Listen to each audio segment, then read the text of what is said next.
Om Swastiastu. Perkenalkan, nama saya Putri Chandra Dewi, NIM 084. Di sini saya akan menampilkan video edukasi tentang tumbuh kembang anak untuk memenuhi tugas stase keperawatan anak. Baik, silahkan disimak videonya. Selamat pagi, Bu. Ya, selamat pagi. Kalau boleh tahu, siapa nama Ibu? Amanda. Baik, Ibu Amanda. Perkenalkan, nama saya Putri Chandra Dewi, mahasiswa dari Stikas Buleleng. Di sini saya akan melakukan edukasi tentang tumbuh kembang anak.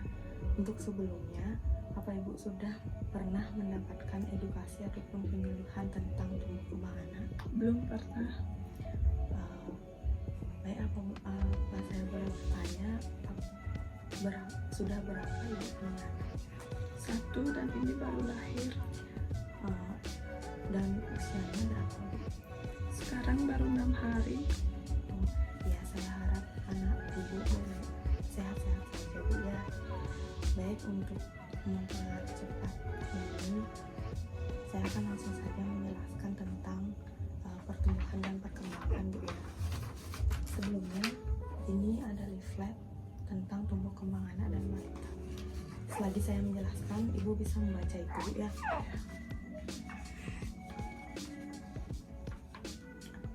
Baik, saya akan menjelaskan dari pertumbuhan dulu. Pertumbuhan adalah bertambahnya jumlah sel, bertambahnya ukuran fisik dan struktur tubuh karena bertambah banyaknya sel-sel tubuh.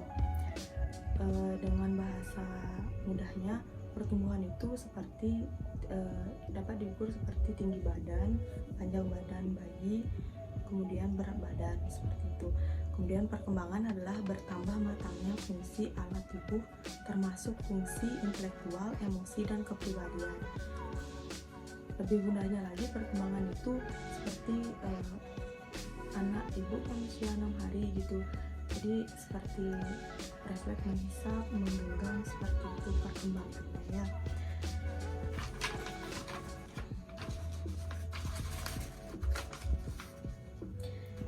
Baik, selanjutnya ada 3 aspek tumbuh kembang anak. Yang pertama yaitu aspek biologis. Aspek biologis ini seperti tinggi badan, berat badan, panjang badan bayi. Kemudian yang kedua aspek psikis, itu psikologi dari anak tersebut. Kemudian yang ketiga aspek sosial.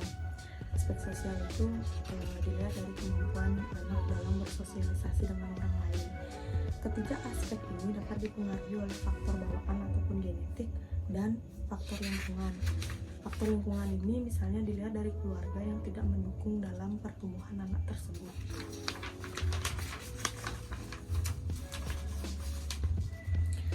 Kemudian bagaimana pemberian stimulasi untuk pengoptimalan tumbuh kembang anak? Sebelumnya saya akan menjelaskan dulu apa itu stimulasi tumbuh kembang, Bu, ya. Stimulasi tumbuh kembang adalah kegiatan untuk merangsang kemampuan dan tumbuh kembang anak yang dilakukan oleh ibu dan keluarga untuk membantu anak tumbuh kembang sesuai dengan usianya. Yang pertama yaitu mengajar atau melatih anak dalam berbagai kegiatan seperti bermain, berlari, menulis, menggambar, dan lain-lain.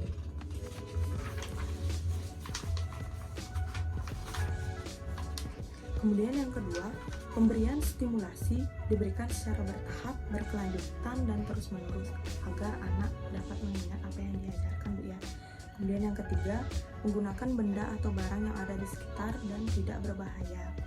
Kemudian yang keempat, jangan memaksa apabila anak tidak mau melakukan stimulasi dan juga anak sudah bosan. Kemudian yang kelima, beri pujian setiap anak melakukan stimulasi sesuai dengan umurnya. Yang keenam, stimulasi dilakukan dengan penuh kasih sayang dan suasana yang menyenangkan. Sampai sini dulu saya jelaskan. Apa ada yang ditanyakan atau ada yang tidak dimengerti, Bu? Enggak. Baik, kalau begitu saya lanjutkan, Bu, ya. Di sini ada kriteria tumbuh kembang anak.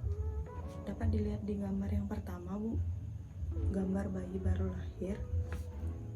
Ini gambarnya seperti ini, masih tengkurap seperti ini, Bu, ya. Kemudian di gambar yang kedua, anak sudah berumur 1 bulan, sudah bisa mengangkat dagunya. Kemudian di gambar yang ketiga, pada umur 2 bulan, anak sudah bisa mengangkat dadanya dengan bertumpu pada kedua tangan. Kemudian gambar yang keempat, anak sudah bisa duduk namun masih dipegang atau dibantu oleh ibu. Kemudian gambar yang kelima, anak pada umur 7 bulan, anak sudah bisa duduk sendiri. Kemudian gambar yang keenam, pada umur 9 bulan, anak sudah bisa berdiri dengan memegang meja ataupun kursi yang ada di sekitar. Kemudian yang ketujuh, pada gambar yang ketujuh, anak umur 10 bulan sudah bisa merangkak. Kemudian gambar yang ke-8, anak umur 11 bulan, anak sudah bisa belajar berjalan namun masih dipandu. Kemudian gambar ke-9 ini, anak masih umur 11 bulan dan sudah bisa berdiri sendiri. Kemudian gambar yang ke-10, anak umur 12 bulan atau 1 tahun, anak sudah bisa berjalan sendiri dengan hati-hati.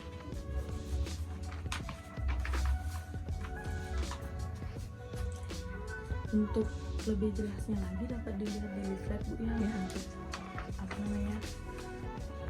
mengenai usia segini dapat bisa melakukan apa saja. Baik, saya lanjutkan dengan cara pengoptimalan tumbuh kembang anak. Yang pertama, memberikan makanan bergizi seimbang sesuai dengan usia. Biasanya anak umur 0-6 bulan mendapatkan ASI eksklusif tanpa makanan tambahan Bu ya.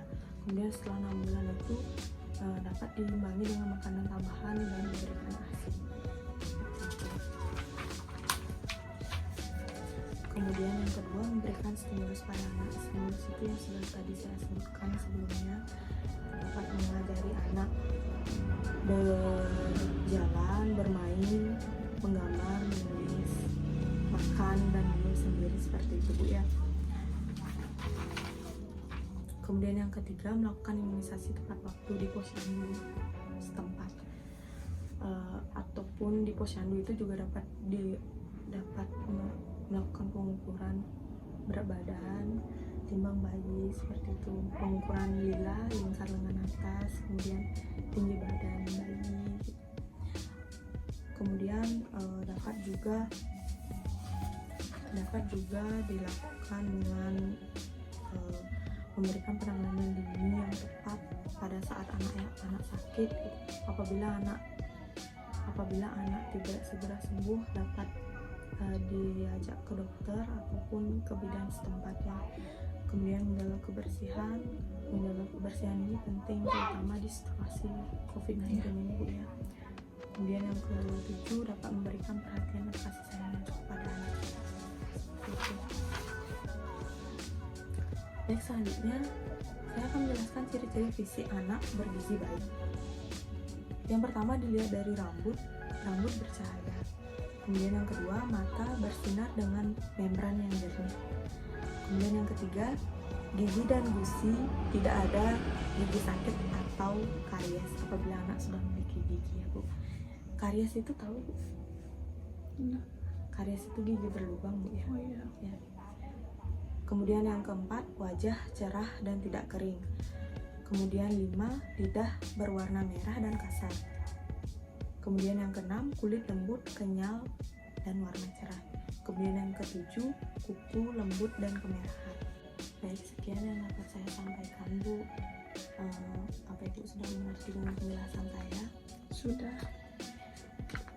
Sebelumnya apa ada yang ditanyakan mengenai penjelasan yang sudah saya jelaskan tadi? Tidak.